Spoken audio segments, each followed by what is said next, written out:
भाइयों, बहनों, मित्रों, पक्का मकान देने का अगर कोई काम करेगा तो नरेंद्र मोदी करेगा। बोला था नहीं बोला था? पक्का मकान मिल गया? पक्का मकान मिल गया? अरे भैया, सबको पक्का मकान मिलेगा 2022 तक। 75वां महोत्सव मना। भाइयों, बहनों, मित्रों, हर गांव तक सड़क जाएगी। अपने गांव में ले चलो मैडम, खड़ंजा भी नहीं। इसने भी तो कहा था बजरंग दल को बैन करेंगे, करती बजरंग दल बैन। एक चीज बताइए कि हम लोग देखो, हम लोग उस बजरंग दल को बैन करने की बात करते हैं जो धार्मिक उन्माद फैलाता है। हम लोग उस बजरंग दल का सपोर्ट करते हैं जो महंगाई बेरोजगारी का बात उठाता है। हम लोग आतंकवादियों को बजरंग दल है एक है। कौन सी वाले को बैन करने? मैं तो जो रोजगार मांगता है उस बजरंग दल में हूँ भाई। अच्छा, आप भी बजरंग दल में हैं? मैडम, मैं उस बजरंग दल में हूँ जो रोजगार की बात करता है। सब बजरंग दल के कार्यकर्ता खड़े हैं। आप भी बजरंग दल के हैं क्या? मैं क्या कह रहा हूँ, आप भी एक बजरंग दल के ही हैं। अगर महंगाई बेरोजगारी पर सवाल पूछते हैं तो आप भी बजरंग दल के हैं। मैं एक चीज भाई सुन लीजिए, मैं वही तो बता रहा हूँ। सुनते नहीं, आधी गगरी छलकत जाए। तो आप पूरा बात सुनेंगे तो ज्यादा फायदा। कायदे में रहोगे तो फायदे में रहोगे। समय होता है वो भी बयान देंगे। ईवीएम सदन में, आप सदन में राहुल गांधी जी या विपक्ष के नेता है, उन्हें बोलने का मौका देते हो आप? जो भी सदन में विपक्ष का नेता बोलता है सबसे पहले उनकी बर्खास्तगी हो जाती है। आप ये बताइए, लोकतंत्र की जो मर्यादा है उनको हमेशा धूमिल करने का काम इस सत्तापक्षी तानाशाही ने किया है, और इस पे आप लोग सवाल नहीं करेंगे। लेकिन सवाल आप किस पे करेंगे? सवाल करेंगे राहुल गांधी के ऊपर, सवाल करेंगे मल्लिकार्जुन खड़गे के ऊपर। आप सवाल ओम बिरला के ऊपर क्यों नहीं करते हैं? आप सवाल उस संसद कार्य समिति के ऊपर क्यों नहीं करते हैं जो रमेश बिधूरी, जो संसद के अंदर गाली देने का काम करता है एक चुने हुए सांसद के ऊपर? उसकी बर्खास्तगी नहीं होती है।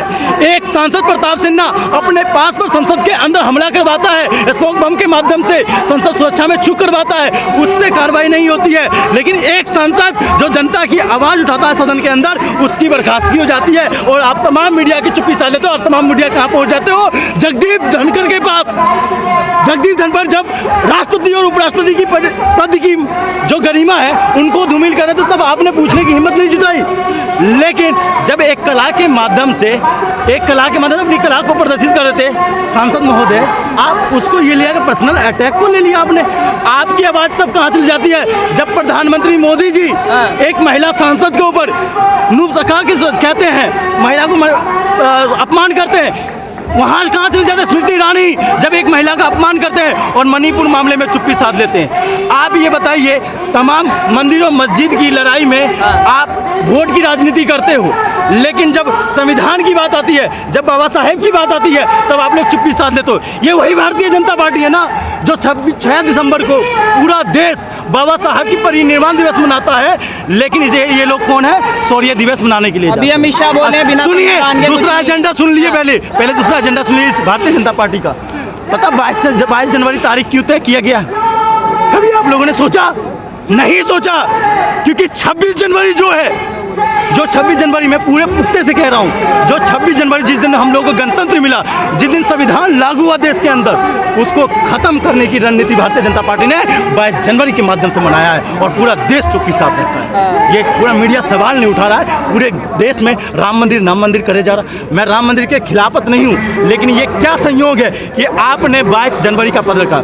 आप बताइए, वही बात कर रहा हूँ, 30 जनवरी आपको याद होगा, जिस दिन हम बलिदान दिवस मनाते हैं, उस दिन गांधीवाद के नाम से पूरा देश जाना जाता है। उस गांधीवाद की विचारधारा को भी धूमिल करने का काम किया आपने। जिस दिन बात ये तमाम, लेकिन जब भारतीय जनता पार्टी की बात हो रही है तो आपने जगदीप धनखड़ की बात की है, तो उन्होंने निंदनीय बताया इन सब चीजों को। राहुल गांधी उसी चीज की वीडियो बना रहे हैं। उन्हें कि इतने वरिष्ठ नेता अपनी गरिमा को तो ध्यान रखते हैं। सुनिए, वीडियो बनाना क्या लोकतंत्र देश में हमारा मौलिक अधिकार नहीं है? क्या मैं वीडियो किसी एविडेंस के माध्यम से बना नहीं सकता हूँ? क्या मैं यहाँ पे सड़क के आगे, क्या मुझे मौलिक अधिकार नहीं है कि मैं अपना बयान दर्ज करवा सकता हूँ? आप उस वीडियो बनाने के आधार पे कैसे आपने साबित कर दिया कि राहुल गांधी जी गलत है? जिसने अपने जुबान के माध्यम से संसद की गरिमा को धूमिल किया, वो गलत नहीं हो सकता। देखिए, 3 राज्यों में चुनावी नतीजा है, कांग्रेस का प्रदर्शन देखने को मिल गया। 2024 में समय ज्यादा बचा नहीं है, सेमीफाइनल के तौर पर देखा जा रहा था। अब क्या लग रहा है 2024 में क्या? आपको याद होगा कि 2018 में चुनाव हुए थे। 3 राज्यों में कौन जीता था मैडम? बीजेपी जीती थी। 2018 ये कांग्रेस जीता था। और फिर 2023 में चुनाव हुआ और फिर केंद्र में किसकी सरकार बनी थी 19 में? बीजेपी। 23 में चुनाव हुआ, 3 राज्य कौन जीता? बीजेपी।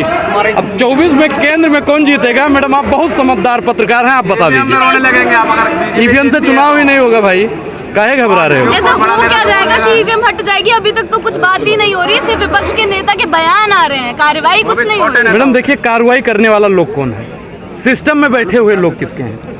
सब भारतीय जनता पार्टी के हैं। और मैं क्या कह रहा हूँ कि जितना भी सिस्टम है 1 हफ्ते के लिए दीजिए, और मैं मेन स्ट्रीम मीडिया तो मोदी जी की हिम्मत ही नहीं है कि दे पाएंगे। ये जितना भी सोशल मीडिया है ना, 1 महीने के लिए वो भी दे दीजिए। सोशल मीडिया मोदी जी को पानी पिला पिला कर संसद में ना बुलवाओ तो कहना। सोशल मीडिया पे ऐड चलने लग गए हैं भाजपा के, मोदी जी की गारंटी। आप चला रहे हैं क्या? आप चला रहे हैं क्या? आप चला रहे हैं कि नहीं? आप चला रहे हैं कि नहीं? हम नहीं, मोदी जी चला रहे हैं। आप मेन स्ट्रीम मीडिया चला रहे हैं?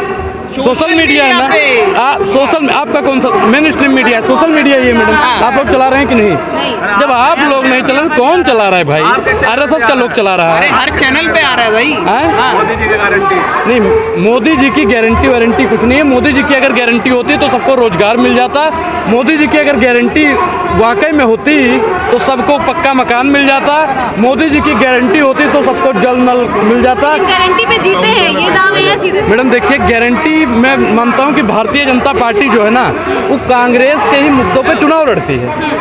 आप बताइए कि जो गारंटी राहुल गांधी की सरकार ने कर्नाटक में दिया था भैया, वही मोदी जी जाके राजस्थान, मध्य प्रदेश, छत्तीसगढ़ में दे रहे हैं। मोदी जी के पास अपना कुछ बचा नहीं है, वो दूसरों के मुद्दों पर चुनाव लड़ने का काम करते हैं। प्रधानमंत्री जी जीतने का काम नहीं मैडम देखिए, जीतता और हार तो चुनाव में लगा रहता है, लेकिन बेईमानी से अगर कोई जीत जाए तो ये तो गलत है ना। जब कर्नाटका में जीते, तेलंगाना में जीते, वहाँ बेईमानी नहीं हुई, बेईमानी सिर्फ इन्हीं राज्यों में हुई। मैडम देखिए कि भारतीय जनता पार्टी दक्षिण भारत में तो पूरा खत्म हो गया है। दक्षिण भारत में भाजपा इतना भी नहीं बचा है, और उत्तर भारत में आज भी कांग्रेस का 40% से ज़्यादा वोट है। तो कांग्रेस पार्टी अभी खत्म नहीं हुई, लेकिन भारतीय जनता पार्टी दक्षिण भारत से खत्म हो गई। तो इससे क्या दिखाने की?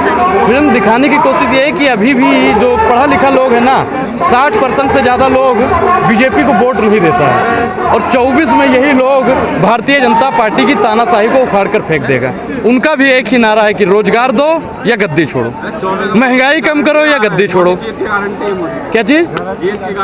जीत की गारंटी है। लाल किला से बोला है, सुना होगा आपने क्या? लाल किला से तो मोदी जी ने बहुत कुछ बोला था, वो भी आपने सुना होगा। भाइयों, बहनों, मित्रों, पक्का मकान देने का अगर कोई काम करेगा तो नरेंद्र मोदी करेगा। बोला था नहीं बोला था? पक्का मकान मिल गया? पक्का मकान मिल गया? अरे भैया, सबको पक्का मकान मिलेगा 2022 तक, 75वां महोत्सव मना।